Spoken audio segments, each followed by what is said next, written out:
Welcome. I'm Janelle Kolaski, a career mindset coach and actor. And I'm Amanda Dubois, a self-authenticity and prosperity life coach and actor as well. And we're your co-host of Mindset Artistry YouTube channel, where we teach you the art of discovering and using your mindset to build a career and life you desire.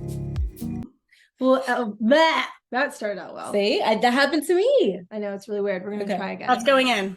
Yes, here we go. So welcome to the Mindset Artistry podcast. I'm very excited because today is our second guest ever, Miss Olivia Konteatis. Such a gorgeous, beautiful woman with her wonderful earrings and gorgeous name. Yes. And I had the pleasure of acting and sharing the stage with this wonderful lady. But before we get started, I want to do a quick intro about all that you're doing. Professional singer and actress, she's a graduate of NYU Tisch's new studio on Broadway. Recent credits include Portraying Anne Frank with the Anne Frank Center for Mutual Respect, Shoemakers Holiday, and As You Like It with Classics on the Rocks, among many other things. And of course, she's a co-founder of a theater company, of course, a very good theater company. It is very good, and that's also the name of it. So, Olivia, I'm so grateful that you're here with us. You know, we're all about mindset, and I love building community with other actors like you and other artists and people we talk to that know that mindset's really the core of everything. To really, if you want to change your life, whether it's like your career or relationship or anything. So when we met a couple months ago, we really got into like this deep conversation about being a multi-hyphenate and how somehow there's like shame around that. But then once you learn, you're like, well, it's really awesome. And it can feed all parts of your art and your craft when you do multiple different disciplines. Then, you know, you learn it's not so bad. So I would love if you could share with our audience your experience with being a multi-hyphenate and how that's only strengthened your acting skills and your career in entertainment and all the things. Yeah. Thank you both for having me on. I'm so excited to be here. Definitely a multi-hyphenate person, and that what that comes down to is multi-skill sets. It doesn't mean that you have to be successful in every single one yet to like call yourself a multi-hyphenate, you know. You don't have to become a Rockette to call yourself a dancer, and you don't need to sing Carnegie Hall to be a singer. But more importantly, and we can absolutely aim for those dreams, and you should, you know, even if you have those dreams, like there's no shame in having those dreams either.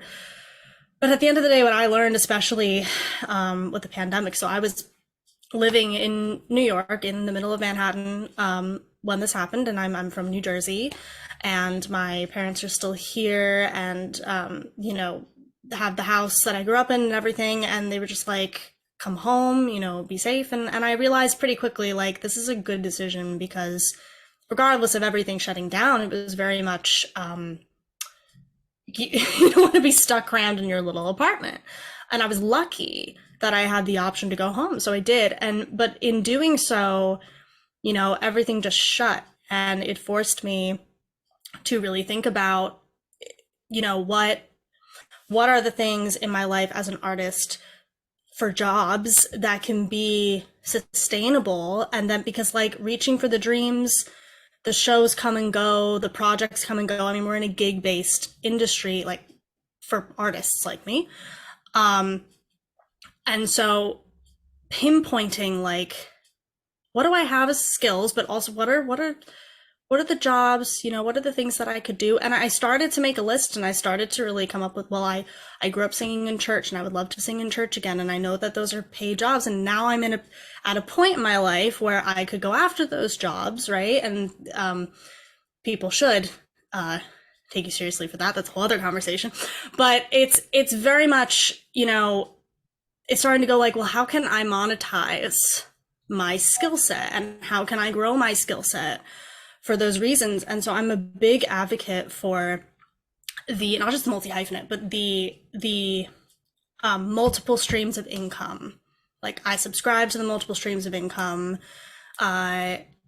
If your situation is such where you can figure that out for yourself, because A, you can pay your bills while your schedule can be pretty flexible when you have multiple things happening. And also, most of the time when you do it that way, you're kind of your own boss for a good amount of those jobs. And there's really, it's really, it's freeing. It's freeing. So I, for instance, right now, what am I doing? So many things. So I'm a vocal teacher. I'm a private vocal teacher. So set the standards, set my own rules, set how many students I even, like I've literally capped my students because I don't want to go too far into that area because then it'll become a full-time job, right? I have vocal students. I have an online job, which I'll come back to in a second. I sing in church. I sing in 2 different churches on a weekly basis for money. No, it's important. It's so important, right? Because like we love this stuff. We love what we do. It's like, oh, you love it. Oh, you'll do it. No, that doesn't mean you can't pay me. We know all about that. Like, oh, free filming. Oh, you're actors and you need the footage. And Right. No, I've fallen for that myself. But right. And it's like, no. Time, energy, sweat, thought. No, these things deserve compensation. Absolutely. And then I have a couple other things, like you heard about from the Anne Frank Center.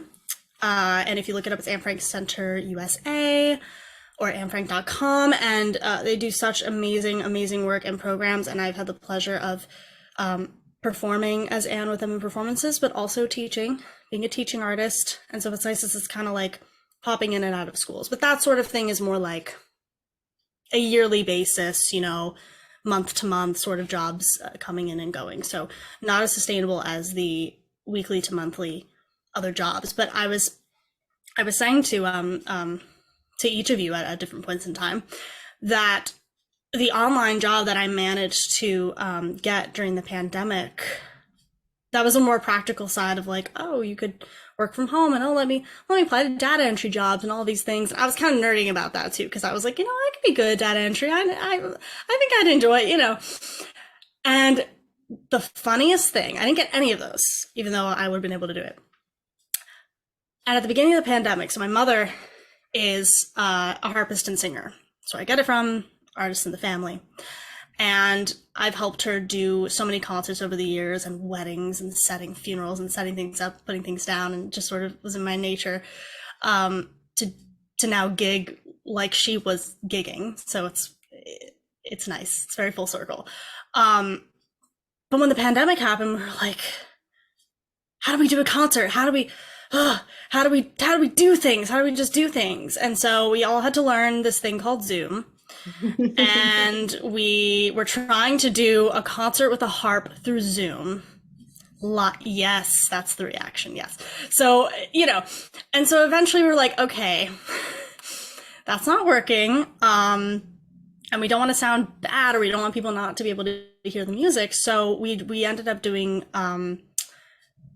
pre-recording, pre-filming the concerts, which we do together. We also perform together, and a goal that I'm reaching for with her is to create an album of the two of us together, because like it would just be so special to have, let alone there aren't really many mother-daughter duos out there, I think, for music. So that'll be cool. So we pre-recorded these 3 concerts at the end of 2020 for the winter, for Christmas, and for New Year's. And I was like, but I want to put it out there like live, live on YouTube, live on Facebook. Like people do this a lot, type of thing. And so that our friends and family can kind of tune in live, and then it'll be there, blah, blah, blah. So how do I do this? How do I take a pre-recorded video and make it live? I went to Google, help. And Google said OBS, Open Broadcasting Software. And I went and I watched YouTube videos and I learned how to use it. Yeah. And then I did it. And then I put stuff out there. It's fairly easy, when you put in the work. So what happens next? I'm on Indeed. I'm looking around for things. OBS Studio Operator. And I was like, oh, there's a skill I never had, before all of this. And now I do. So I applied. got the job, and I still am doing it today. And it's a very on and off thing. When I do full days, and I feel like any normal kind of 9 to 5 person behind the computer, which is so odd for an artist, but it's kind of nice to flex like the left side of the brain. So the point is that, you know, you make your own way, however you want, whatever you want. I could choose tomorrow that I want to go off that path and I don't want that job anymore. And what's the filler, right? What is the other thing going to be? But most importantly, I'm doing all of these things that are keeping me well-rounded as a person, as a professional in different spaces. I also get to learn more about like corporate world, online working world, things that are relevant to characters that then you want to play as an actor. But I still have the time to go and do auditions, to make that self-tape, to put it in, to just do it. And that's what you have to do. Like, you just kind of have to hustle. But I'm so grateful for all of the avenues that, you know, not only I've managed to create and everything, but just that have been afforded to me by the skills that I've worked for, or that God-given talent that we have. So it's important to kind of think of, well, you know, what is already here with me? What do I already have? Like, you should really think about that and think about your past and be grateful for the things that you've already accomplished and be grateful for the things that you already know, and then go out and learn more things, new things. And so it's been a crazy wild ride. And then on top of that, I was like, oh yeah, I'll help you start a theater company. Yeah. So, but like, that's the fun stuff, you know, that's the fun stuff. Yeah, we had a dog break into the room, so Amanda has to... Oh no, dog. Yes. And I love that you're saying all that. And sometimes I've noticed when I'm coaching people, they'll really feel some type of way about this idea of having other jobs that are like part of the fashion or entertainment world in a way. Yeah. And it could be like very behind the scenes, you know, and we've talked about this, like producing or something, yeah, or whatever, voiceover, or because I think it takes away from that they're a real actor, their success, their art. But because you have a background in corporate, I mean, you can. Yeah. And I think, but that's what makes my like story unique. And because I didn't grow up in the industry, I wasn't exposed to it when I was younger. It was more of a discovery throughout the process of life. And, you know, I did the corporate world because that's what I was taught to do. And so when I discovered the whole acting thing, I was like, you know, let me do it together. Let me do it simultaneously and work towards this acting career that is my ideal life, my ideal career, and, you know, desired future. And throughout that process, I remember being told, like, you have to choose. You need to be just an actor and that's it. Like, you got to be dedicated and motivated, only see an actor and that's it. Like, nothing else. Don't do other things. Don't learn producing and don't do this. Like, if you're an actor, you're an actor. Consume as much as you can as an actor and that's it. And so I did that for a really long time, but I think it put a bit of shackles on me because I'm a creative person as well and a multi-hyphenate person as well. And so after a while, I burnt myself out. And then I got also discouraged a little bit here and there because it wasn't as happening the way that I envisioned or I anticipated or expected. And so I put so much into it. And I'm not saying don't do that with your career. Like, absolutely put your passion and hope and everything and your faith in your career and being successful and never losing sight of that. What I'm saying is, you know, don't limit yourself with that vision, right? Because we limit ourselves so much. And when I did that, I turned down a lot of opportunities that would have probably gotten me to my career quicker because I was like, no, I'm only meant to do like TV and film. That's it. TV and film, TV and film. That was it, right? And then I was like, you know what? Why wouldn't I want to learn how to be a producer or director or a gaffer? Because that is the system. That is the like circus coming together to perform the show. And so everybody matters. And if I'm able to understand the parts that are like the gaffer and the costumes and, you know, the setups and all these things, then to me, I have a whole understanding of acting and creating that story, because it all matters. But that, you know, that's the way that I saw it. And I feel like that should be encouraged more. And I'm not saying don't ever lose sight of your end goal. Don't ever lose sight of that, but also open yourself up to other possibilities within that career, within that goal. Because now look at Janelle and myself. You know, I have my career in corporate, and I also have a degree in forensic psychology. So it kind of all tied together. And now we're life coaches, and now we're helping other people. And like that is feeding into my art. Yeah, it's like playing different characters, like Olivia was saying. And Olivia, what advice do you give people that, you know, well, we're trying to give people advice. We'd also love your voice, and you're talking about when they say, and you were excitedly talking a little bit about habits and coming up with a new routine or something, because people do get so worried. Yeah. How do you stay focused on your North Star when you are juggling all these other things and making sure you're not putting too much energy towards something that isn't the main thing?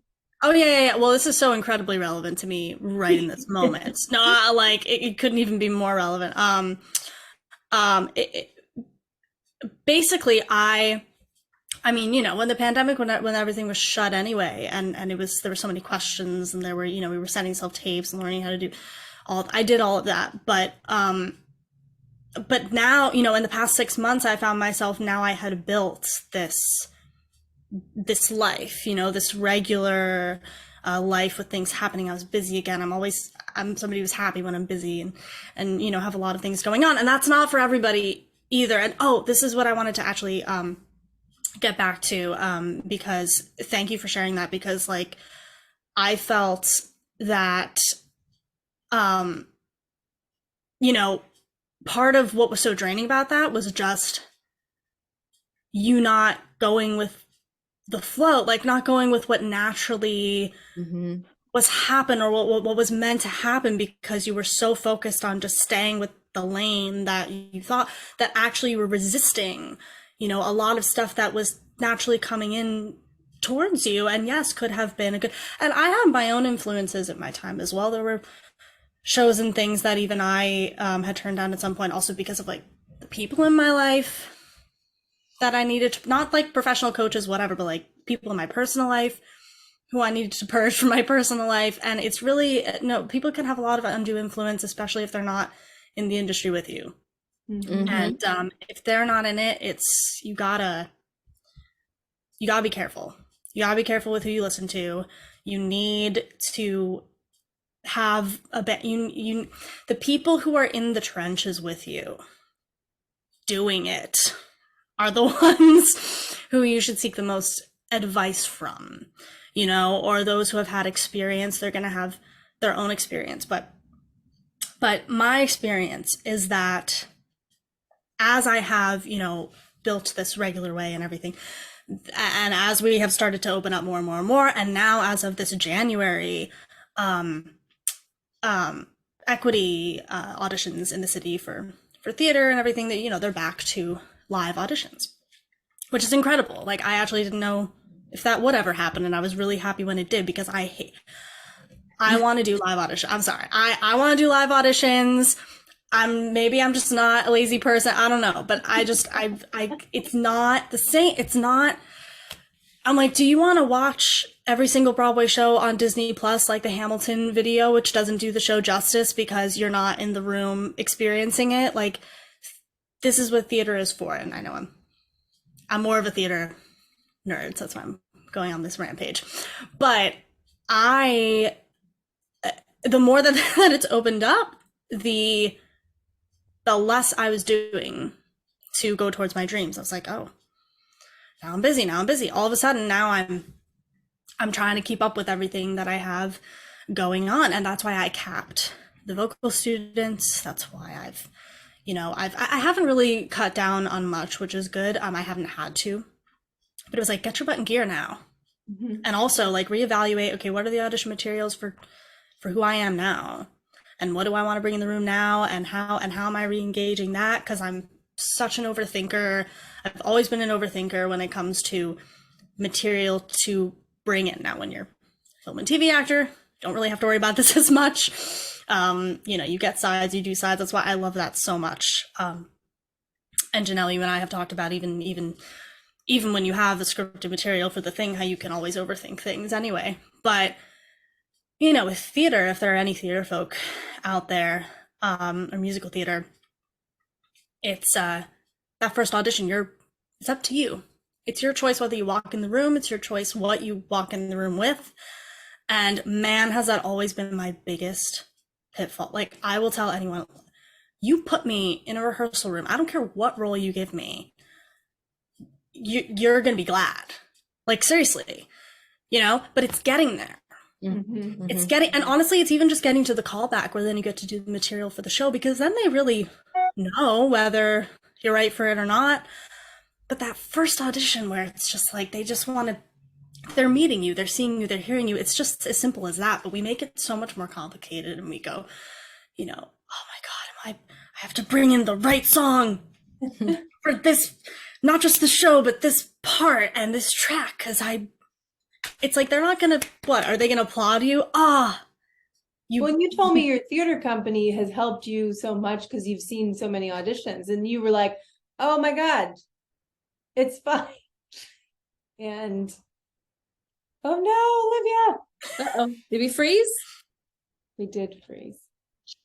Yes. There she is. Oh, there we are. There we are. Yeah, you froze as well. I don't That's know. It all might be my right. internet. We're back. We're back. I'm curious. I'm curious about managing, because I'm sure people, because even when you were telling me that you're a multifaceted, hyphenate person, and for those that aren't, who can only focus on one thing, I want to let you know that that's okay too. Don't think that you have to be all these things in order to be successful. Absolutely not. I'm curious though, I want to talk to possibly, maybe if it came up, the fear that may come around doing all of these things, as you now are approaching a beautiful space where you can turn people away. You can go, no, thank you, I'm booked here, versus saying yes to everything because, you know, you want to fill your schedule up, you want to be available for everything, you don't want to turn anyone down. I want to talk about those two things, about the fear of doing all the things, and then the idea of rejecting them because you are afraid of losing out on an opportunity. Oh yeah. So I mean, fear is everything in this game. I mean, it's everything we're talking about in a nutshell, right? Because if we had no fear, you'd be walking around trying every different type of thing to get the job done. Like, that's just, you know, that's it at the end of the day. A healthy amount of fear is a good thing too, though, because then you're not just like Terminator, you know, going around. But I do think the fear I have experienced myself from before, it was actually, it was 100%, well, no, sorry, it was housed under the umbrella of fear of success. Mm-hmm.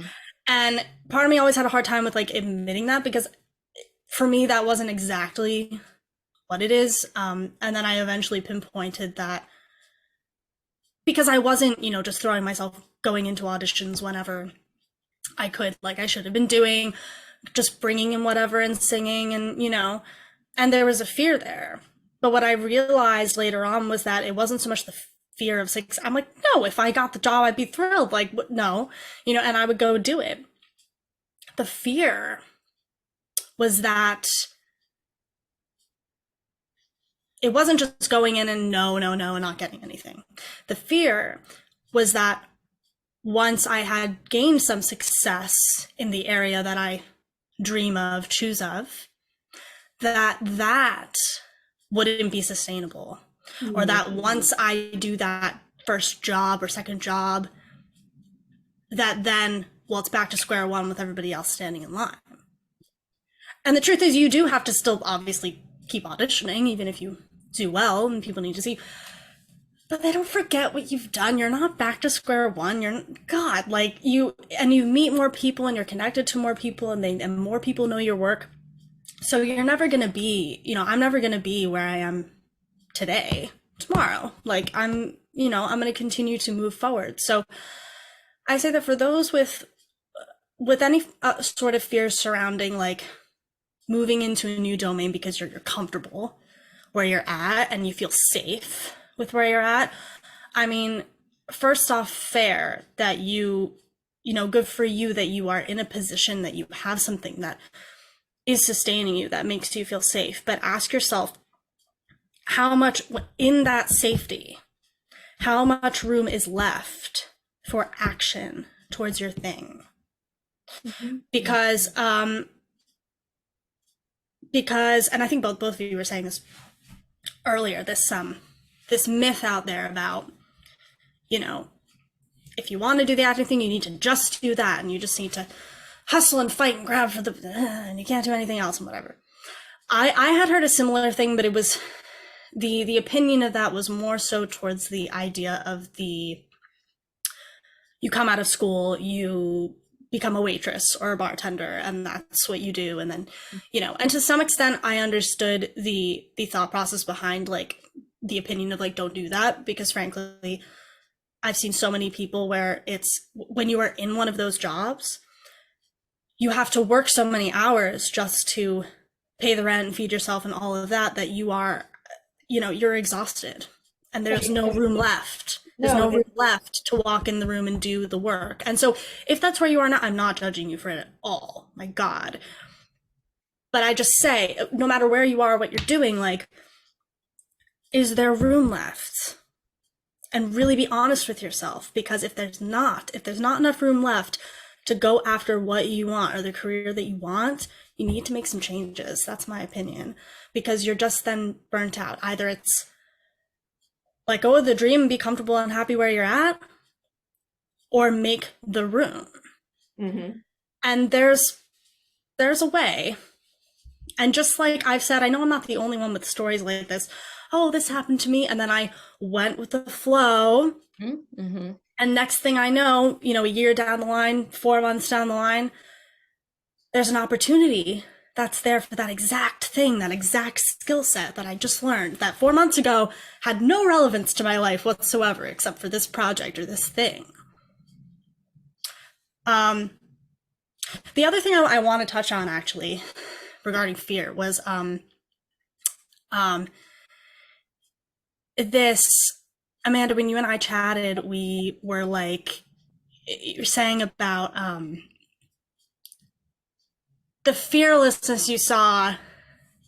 Yeah, the like fearlessness you saw, I mean, when I was chatting about my path that led to the theater company. And what happened there was I was doing this production, online Zoom Shakespeare production, with an amazing company of actors and like great people, and shout out Classics on the Rocks. But it was As You Like It, and there was there's a fair amount of little pieces, songs, whatever, that Shakespeare wrote in there as songs, and obviously we don't have the music for it. So there's been many productions where, music is in Shakespeare's productions, and, you can play around with that. And I jumped in to be like, oh, hey, let me improv some stuff. And then right away he was like, all right, can you be this role in our cast troubadour? And I was like, sure. And at the time I had just started learning guitar. Like I had never really touched a guitar in my life. And I'm not a big instrument player, but I was like, this is a pretty cool, like I have my ex's guitar. And I was like, all right, I'll just learn, it's kind of like revenge learning or something. But so I just started to learn like very basic chords. And then, when this came up, I went, I don't care. Like I know guitar better than I do. And they just had me do that. So I started to write some things with like 3 chords that I knew, on the guitar, and pretended that I was good. And then I was. And the show was awesome, and we had a great time, and the music was great, and blah blah blah. And like months later, the girl who played Rosalind in that production emails me, and she says, hey, I'm starting a theater company, and I want to do Measure for Measure, and I want there to be a ton of music, and I need you to come be music director, please. And you'll be a co-founder. I was like, yeah. Yes, like how am I gonna say no to that? And obviously we hopped on Zoom, we chatted more about it before. I was just like, yes, you gain more information, knowledge is power. But I was not gonna say no to that. And it led to me being behind the table for the first time ever, to composing music for a show for the first time. Well, I had done it As You Like It, but in a major way for the first time ever. Music directing a show for the first time ever, and conducting a live band for the first time ever. And it was awesome. And I walked into those rooms with the humility of knowing where I was at. And like I had I had pasted together 3 incredible musicians who had a bunch of experience. A woman on the viola, a saxophone player, and a pianist. And they had all been in rooms with conductors and whatever. And I didn't know I just knew my music, right, that I was having them play, and us figuring out this sort of weird, it was a lot of repeating of phrases and stuff, background music, and it was incredibly exciting though. But they were coming at me I'm sorry, that's not clear, and I don't know what you're doing, right? And I was like, thank you. What do you need? Mm-hmm. And they taught me, and even though I was in like a position of power, in terms of like the the pyramid and hierarchy you have to have like a production run. I knew what I had to do so that the show would not flop, so that we would have a good experience, and that the sound wouldn't suck and then ruin it for everyone.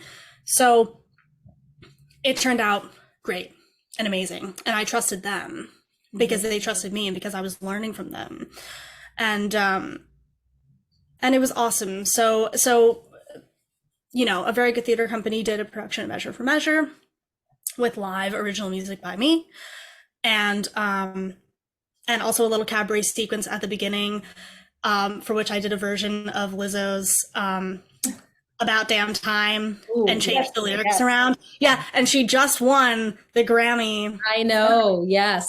A record for that, so I was like, ooh, I knew. But it was just fun. It was just fun, like having fun, you're doing the thing. So, if you feel like the work isn't coming to you, or you're not able to do enough to have it come to you, like make your own stuff, like just make your own stuff, and remind yourself why you love it in the first place, like why you fell in love in the first place. Well, you're making me think of 2 things, Olivia. Because it's like, I'm sure people are listening, and all of us kind of found this because we're just crazy. Maybe we're like, yeah, I'm going to go into something I know, and then people are going to teach me, and it's like, but we all have this, like you're saying, like if you're an artist, like we all have something that like I work in fashion, like there's and then you're doing all this music. Like I would never try to write music or conduct, even though I play 2 instruments, but like but it's just, that's what I love about this. You just go forward, and then you're kind of essentially referring to survival jobs. You're talking about waitressing or whatever, but to me, any survival job is a job that you don't like. You could be a lawyer and it's a survival job. Yes. Job that you have where there's no space for your passion and your true authenticity is a survival job. And so I'm just tired of hearing about this at all, like in our industry. What's your survival job? Even over the weekends, I was like, well, oh, you have a teaching degree, you can fall back. I said, no, I fall forward. I fall forward. I go forward. I'm going to use that. I love that. I just keep You know, like in acting, we say, "Oh, fall forward onto the page and keep going and don't stop." Right, and it also it puts a negative tone to those jobs when at the end of the day, those jobs are what feed other people's families who aren't artists, who are just that's their dream. You know, their family's their dream. Like how insensitive at the end of the day. Whatever brings you life and joy, but if it's not, then it's survival. Right. Totally. Yeah, and I've had that survival job, and I think when you start thinking of it as like a survival job or a job to help keep you afloat while you pursue your aspirations and goals, then you have more respect for the job, like you said. Gratitude. You have more gratitude, and you're actually going to put more effort into the work. And I wish I would have known that when I was in the corporate world, because I had this stain, like I don't belong here. But I look back now and I go, I'm grateful for the opportunity and all the things that I learned. But had I had that mentality where, yes, I don't want to be here, but I'm going to show up every day and find something good about it, and then make space for my creativity as an actor or as a creator, or finding ways within the company that I can actually express my passion or joy, whatever it is, then it would have been a lot better. I would have found more joy. I would have given myself more opportunities versus constantly sticking in my head that all these negative things are constantly happening to me. This is terrible. I don't want to be here. All that energy turns into being miserable. And then you start exuding that and spilling that into every other thing in your life. You know, your friends, your family, your acquaintances. You show up to your acting gigs or any other thing that you have passion for, and you have that heavy weight of the job that you don't want lingering there. Like, oh, I gotta go to work tomorrow. Or, you know, oh my gosh, you know, all these things start to like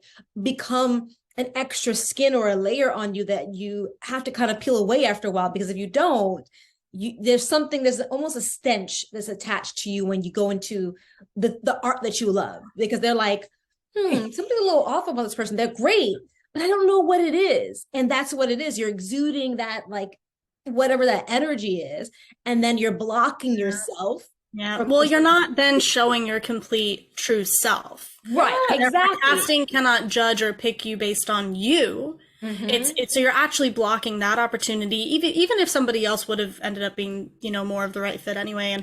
And I was reading recently some Instagram posts from some like casting directors that I follow, and if you don't, because they like, they're so transparent. Like maybe it's just, I don't know, maybe it's a post-pandemic thing, maybe it wasn't, I don't know, but they are out there, like especially on Instagram, you know, making posts and going like deflubbing all of the things that we put out there because we don't feel in control, because we're not when it comes to casting decisions, which you're not the casting director.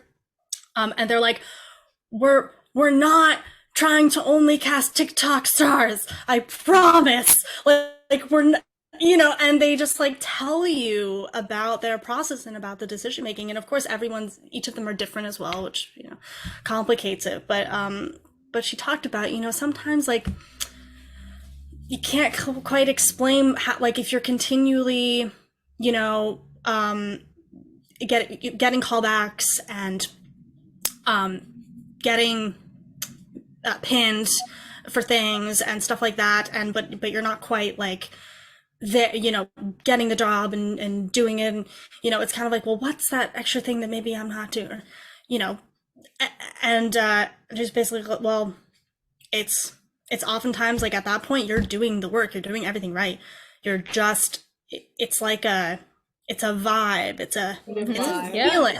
It's a feeling at the end of the day that makes them pick this person instead of that person. But they said just continue doing what you're doing, because what that means is it's just a matter of time, because you don't need to change any of the work that you're doing. It's just like when your vibe is the right fit. But then if your vibe is ever tainted with things like that, then you know that you're not doing yourself justice for all the good work that you are doing. For me, it's a lot of, you know, it's always a lot of procrastination around the audition material, around me feeling ready with it, to walk in the room with it. And like, I was writing a musical on a guitar that I didn't know how to play. And like, and I'm not saying, I'm not going to walk into the audition room with a song that I don't know, but it's just like, go before I'm not ready. Yeah. Go before you're ready. Oh, just go before you're ready. If you are a perfectionist, like me. But that can also be, like, as you said, you could have like the safety net of what provides you income, or just your family, or just wherever you are, that makes you feel good, that makes you feel safe, that you don't have the weight of that. But what weighs is the dream, and are the things that you have to go do to get your dream. That's okay. Like that happens, but that weight is then just like, it doesn't matter what time you have or don't have, or you feel that you don't have, like, you make it happen. You chip away at it one sentence at a time, literally one musical phrase at a time, until you learn the piece, until you work it, and like, work it. Just like, if you have 30 minutes at some time, or an hour here and there, lock yourself in a room and just do it. And if you don't know what to do, then try, and hopefully if you have some money saved or something, go to classes and continue to learn, so that you can go off and do that work on your own, and then you'll have material that you feel really good about to go in the room and do. And I guess this is a lot more for actors and pieces that are more theater oriented, or where you need to bring more things in. But I think regardless, having a monologue in your back pocket, having a song ready, something, even if you're more focused on film and TV, like, if you're bringing something, you want to feel great about it.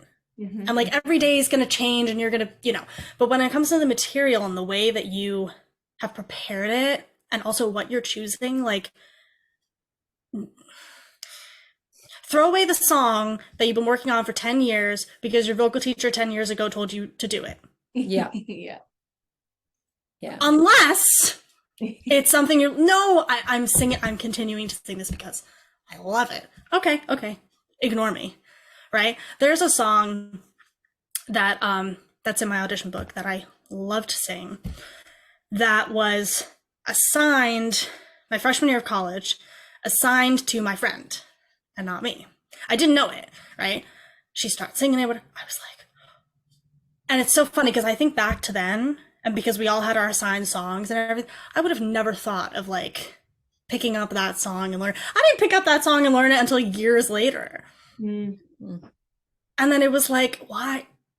What? She didn't own the song. Like, what is that? So when people, make these rules for us, tell us what's right, or tell us what. Now, if you're in school, that's just, it comes with the territory of your teaching. You have material to do, but we need to let go of this idea that they know all, and also that whatever the specific instruction was is like the word of the Lord. No, it's what you make it. And I don't know, there might be people on this, or clients of yours that aren't even in the arts, but whatever you do, whatever you choose to do for your materials, to go after another job, to go after interviews, whatever it is, like, represent yourself in the way that actually encompasses you, not the most like professional best version of what you're supposed to be for this profession.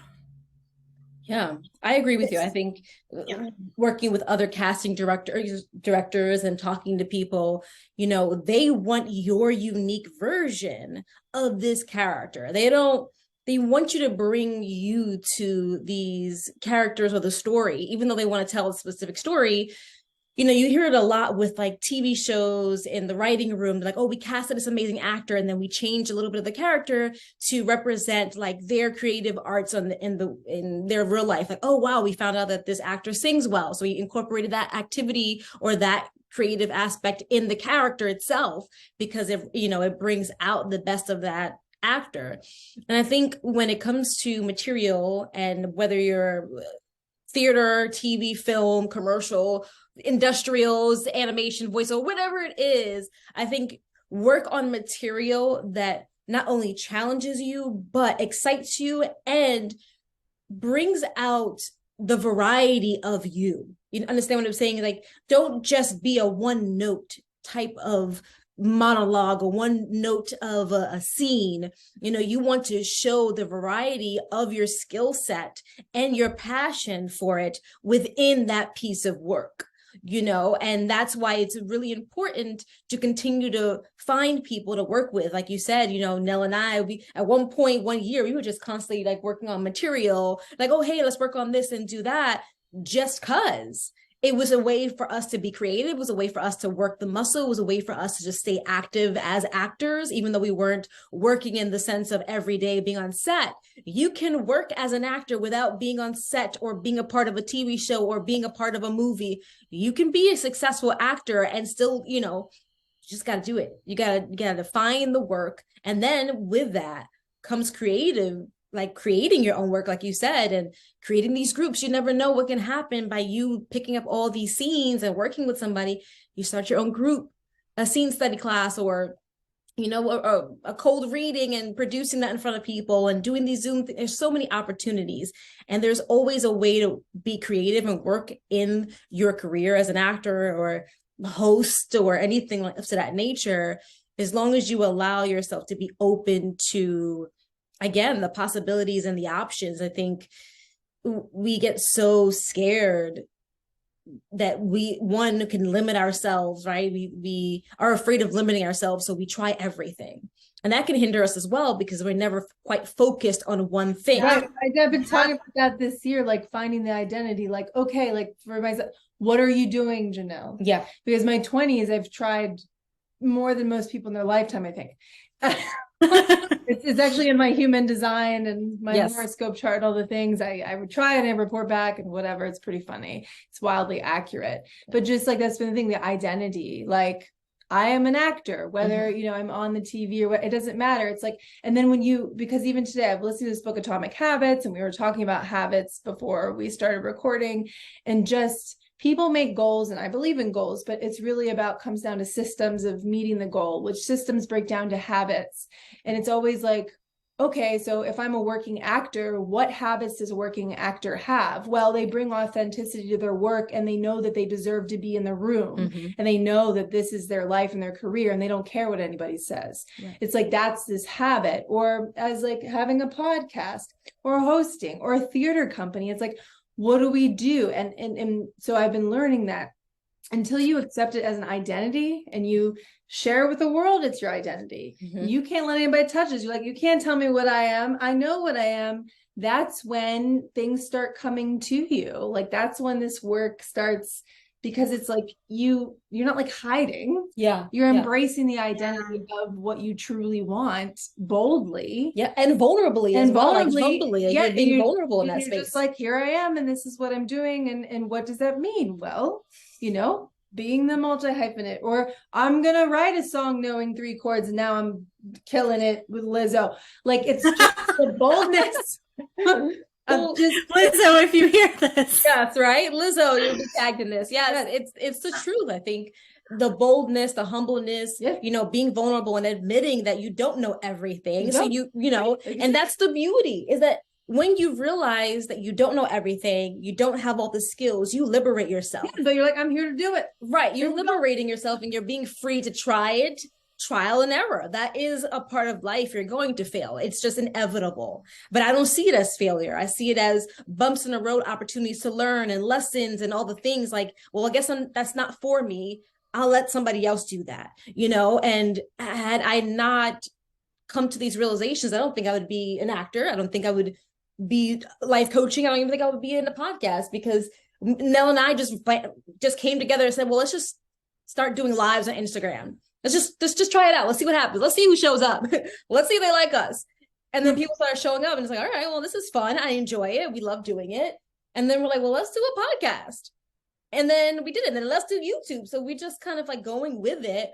And these opportunities are presenting themselves, just like you with the theater and everything, and, doing church and singing at church and being able to do that again. and being paid for it as well. It's like you're taking ownership of your skills as well and your gifts. And I love that you said, like, at a certain point, you got to set boundaries, honey. You got to set those boundaries and go, no, I'm not going to work for free. There's a point where, like, there's no, my time, my energy that I'm putting into this, you got to compensate it for me. There's got to be something to it. And the compensation doesn't have to be like thousands of dollars, but it has to be something to make sure that you know and they know that you're worth it as well. Because when you don't put money on it sometimes, or you don't put like a actual value on it, they don't know your value. And by that, you're devaluing yourself. Because, you know, I mean, I'm not saying like put a price on it, like, you know, put a price on it, put a ring on it, honey. You know, it's not empty. It's empty, honey. But I'm just saying, like, put a quality to it, right? Quantity and quality to it, so that they understand, like, I'm not just doing this. This is my art. I take it seriously. I love creating. I love collaborating. I love being here. This is my passion. Let's do it together. And if you feel like, you know, hey, you know what? It's worth not paying me for it because I really do enjoy doing it, then do that. That's fine. But put it in your heart, right? You know, like listen to your heart as well. Like if you feel like, no, I should get paid for this, and say that. If you go, well, no, I really love this. I think it's a great opportunity that could possibly lead to something else or whatever. And like, it's an opportunity to create, then do it. Don't put money on it, you know, because then you could also limit yourself as well. And you just never know what's behind that door. You just never know what's behind that door. You have to be available and open and vulnerable and humble in that space of not knowing everything and just experimenting and trying. And I think that's what you've done. And like I said, that's why I say you're fearless in doing that, because even though you didn't know much about guitar, you only know 3 chords, like you just said, well, whatever, let me just pick it up and try. You know, and how many people out there who have like, I'm going to try it, and then they talk themselves out of doing it out of fear, out of somebody else's expectations, being judged by somebody else, judging themselves, going, well, I've never done that before. Can't do it now. Well, you haven't done it before because you haven't had the opportunity presented to you, or you just didn't have the curiosity to do it, but now you do. So why not? So, you know, I love that you are sharing this with the audience, and I hope that it inspires people to just try and realize that you don't have to stick to one thing, even though it feels like it. And there's also time and space to be able to do it all. You just got to also give it the time and space. You understand? Like, I'm an actor, but then I didn't know that I would be a life coach, but I wouldn't know that until I gave it time, like 7-8 years to really put in the craft. Well, then you know too, like how to guide people and right, exactly. Well, and like Olivia, you're teaching people to. Oh my God, Olivia! Oh wait, she has so much great things to teach us. We're already out of time. Oh my God! Good. All right, wait. You ask one last question for Olivia. Let's keep going. There's so many things. Okay, well, I'll let you ask her the last question. No. It's up to Amanda. No, what is the final? You know what you said. I want to wait. No, I know how to end this perfectly. Yeah, okay, I have a lot more to say. Maybe we need to do a second episode, honestly. Yeah, Part two. But I'm going to end with this joke that Al Pacino said as the character in the new season of Hunters. Oh, yeah. You're like, what? But I promise it's relevant. Okay. So this man, Yannick, is in his town, and there's a big flood, and it's sort of like this, this culmination of a prophecy, and it's like, there will be a flood and God will save you, right? So he moves to like some higher ground on this rock, and the water's coming, right? And his friends come, and they drive over, the car before the water gets there, and they're like, Yannick, get in, come on, we'll go to safety, we got to get to higher ground. He's like, no, it's okay, God will save me. All right, bye, right? Then some people come there on a boat. He's moving up higher, the water's getting higher, they come on a boat. Yannick, come on, we need to get to higher ground, right? It's okay, God will save me. Go, God will save me. All right. Moves to higher ground. A helicopter comes out of the sky. Yannick, come, we got to get to higher ground. You're going to die. No, you go, God will save me. So he dies. And he goes to heaven, and he meets God. And he goes, God, I can't believe you. You said you would save me.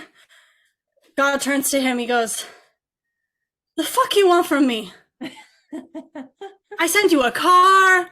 I sent you a boat. I sent you a fucking helicopter. And you don't take it, you know. So the point is that you don't know what opportunity, what thing in front of you is going to lead to what. And you just need to try things, and you need to take it, and you need to have faith and a little courage that it could lead to something better, instead of waiting for like the one end all be all thing to come save you from your life. So yeah, just like keep growing as a person and as an artist, and keep trying new things, just like I'm doing right now. And I love you guys so much, and I really want to come back. We need to do a part 2. I have so much. Yes, we'll do a part 2. Yeah, no, I love that, because it's so funny. My mom told me a similar story with God and everything, literally like a month ago. So I just find that I know, and I just heard that story on a podcast that I listened to. It's good. Full circle. It's James Wedmore guy that I listened to. It's a business guy. Oh, okay. It's so funny. My mama told me. See, mama. But so many of us are like that in life, right? Yeah, yeah. We constantly are. We're like, it have to look like this, and then it's just, you know. Super too. But wait, I want to tell everybody where to go find you. So. That you have your website. Well, we're gonna put everything below, because I want to spell it out so they can see it, but then also they can well, because you have such a long, beautiful name, and I don't want to, it's like, I don't know, I wouldn't know how to mess up my name, Koloski, and it's like, oh yeah, they put W's in there and all this stuff. Anyway, everything will be down in the episodes. You can find Olivia, but also you can follow a very good theater company on Instagram. Yeah, you know, people could figure that out. They can, right? Yes, I would all hope things. so. Yes, all good. But we'll put it all below, all the places to find you, and we're gonna have a part 2. Yeah. Yes. Thank you for joining us today, for sharing your story, sharing the ups and downs, and all the things that come with being an artist and a creative person in today's society, and dealing with, you know, things like the pandemic that come unexpectedly, and going, all right, what the heck to do next, right? So exploring that. So thank you for sharing your story, and I hope that whoever watches this leaves here with a sliver of hope and light, that there is an opportunity, there are opportunities, and that you can, and you will. You just have to believe it and keep going. Keep on with the keeping on. Keep up. What are your thoughts about this episode? Drop it in the comments and let us know what you want to dive into next. Subscribe, like, share, and click the link below to book a free consultation. And we'll see you next time.